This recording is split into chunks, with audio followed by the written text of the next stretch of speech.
आज मी तुम्हाला कच्च्या फणसाची भाजी कशी बनवायची ते दाखवणार आहे। त्यासाठी लागणारे साहित्य हे कच्च्या फणसाचे गरे आहेत। हे साप सोलून घ्यायचे आहेत, आपल्याला बी वेगळी करायची आणि फणसाचे गरे वेगळे करायचे।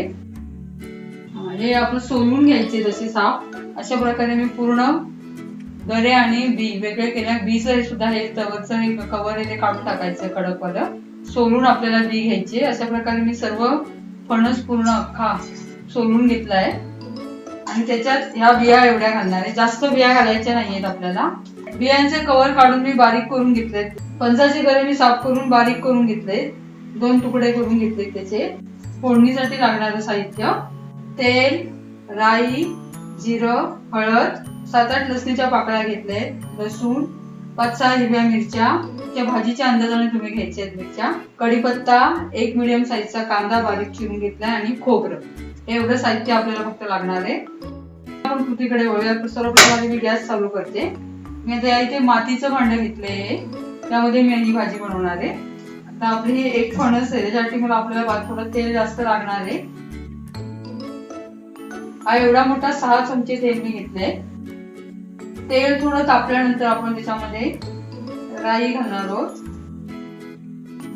त्यानंतर थोडं जिरं, हळद आपण थोड्या वेळाने घालणार आहोत, आता ती जळेल। आधी कढीपत्ता घालून घेणार आहोत आपण। हा मीडियम साईजचा कांदा आहे, बारीक चिरून घेतलाय, तो आपण घालणार आहोत त्याच्यामध्ये। भाजून घेणार आहोत आपण चांगलं। थोडी नावाला आपण त्याच्यात हळद टाकणार आहोत, भाजीला जेवढी लागेल तेवढी।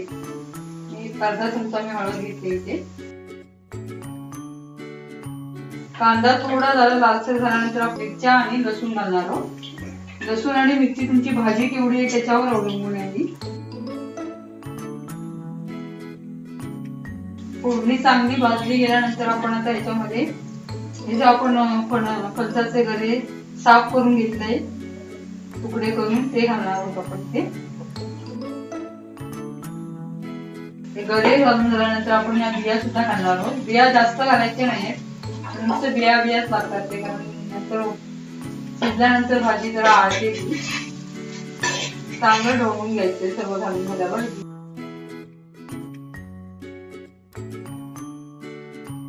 हक्का मारायचा आणि थोडं मीठ टाकणार आहे चवीपुरता। आपली भाजी जेवढी आहे त्या अंदाजाने ते मीठ घालायचे।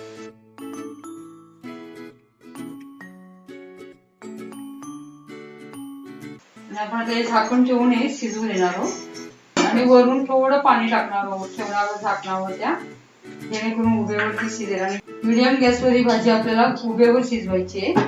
थोड्या वेळाने 2-2 मिनिटांनी जरा ढवळून बघायची, जेणेकरून खाली लागली नाही। पाणी आपण घातलेलं नाहीये त्याच्यावर।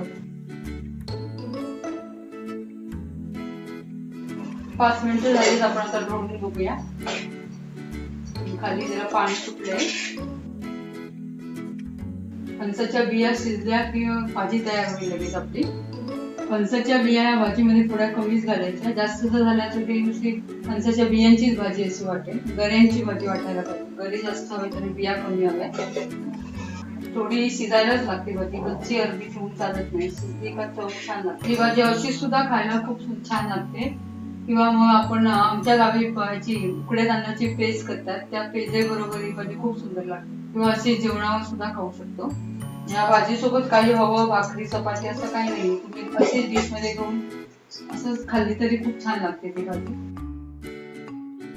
सतत ढवळत राहायला पाहिजे, तर खाली ती लागेल। त्याचं पाणी आटल्यानंतर ती खाली चिटकते भाजी। तर वाटली आपल्याला जर थोडी कच्ची वाटते तरी तर लगेच थोडंसं पाणी वरती झाकणावरती टाकायचं, जेणेकरून ती शिजेल। झाली नाही, थोडी कच्ची आहे। शिजल्यानंतर त्या गऱ्यांचा कलर वेगळा होतो, थोडा मऊसर दिसतात ते गरे शिजल्यानंतर। शिजले नसते थोडे अर्धे कच्चे पांढरट असे दिसतात। शिजल्यानंतर एकसारखे असे मऊ होतात। कोकणामध्ये सगळं फणस मे महिन्यामध्ये भरपूर फणस असतात। फणसाची भाजी रोज सकाळी मस्त, असं साहित्यही लागत नाही। कांदा, मिरची, राई, जिरं बस एवढं आणि हळद एवढं टाकायची झाली। तो फणस सोलायला नुसतं तेवढा वेळ लागतो। गरे वेगळे काढायचे, त्यानंतर बिया वेगळ्या काढायच्या। गरे जरा दाबून बघायचे, जर शिजले नसतील तर थोडं पाणी आणून ठेवायचं वरती, त्यातलं ताटावरचं गरम पाणी आत ओतायचं. नाही झालं असेल तर ते गरे पण शिजायला हवेत ना, गरे आणि बिया पण शिजायला हवेत. बिया जर शिजल्या नसतील तर थोडं पाणी घालायचं. मीडियम गॅसवरच करायची, तर खाली लागेल ती भाजी. भरपूर पाणी आपण नाही घालणार आहोत. थोडी शिजली तरच ही भाजी छान लागते, अर्धी कच्ची वगैरे चांगली लागत नाही. मी मग असे हपके मारायचे बोले, हपका न मारता थोडं पाणी, अर्धा ग्लास तरी पाणी टाकूया आपण त्यामध्ये. कधी कधी गरे पटकन शिजत नाही किंवा बियाही कोवळ्या जरी असल्या तरी शिजत नाहीत लवकर. त्यासाठी मग थोडं पाणी नसेल त्या भाजीमध्ये उरलेलं, जर खाली लागेल ती भाजी, त्यासाठी मग थोडं पाणी टाकायचं.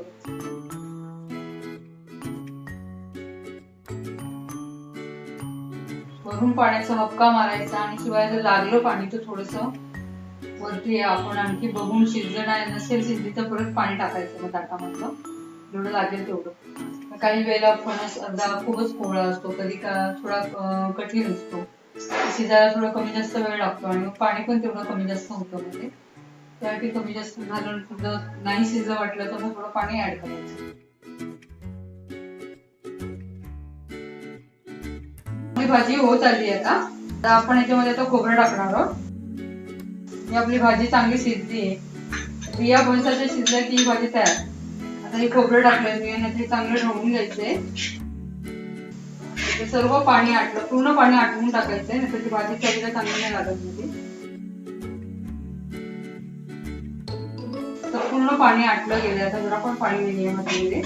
ही आपली भाजी आता तयार झाली. आता मी गॅस बंद करते. ही भाजी अशीच सुद्धा खायला छान लागते किंवा पेजे बरोबर खूप छान लागते ही भाजी, किंवा भाताबरोबर किंवा चपातीबरोबर सुद्धा खूपच छान लागते. तुम्ही नक्की करून बघा. माझा हा व्हिडिओ जर तुम्हाला आवडला असेल तर माझ्या व्हिडिओला लाईक करा. माझे लेटेस्ट अपडेट हवे असतील तर माझ्या YouTube चॅनलला सबस्क्राईब जरूर करा. आता आपण भेटू नेक्स्ट व्हिडिओ मध्ये. तोपर्यंत नमस्कार.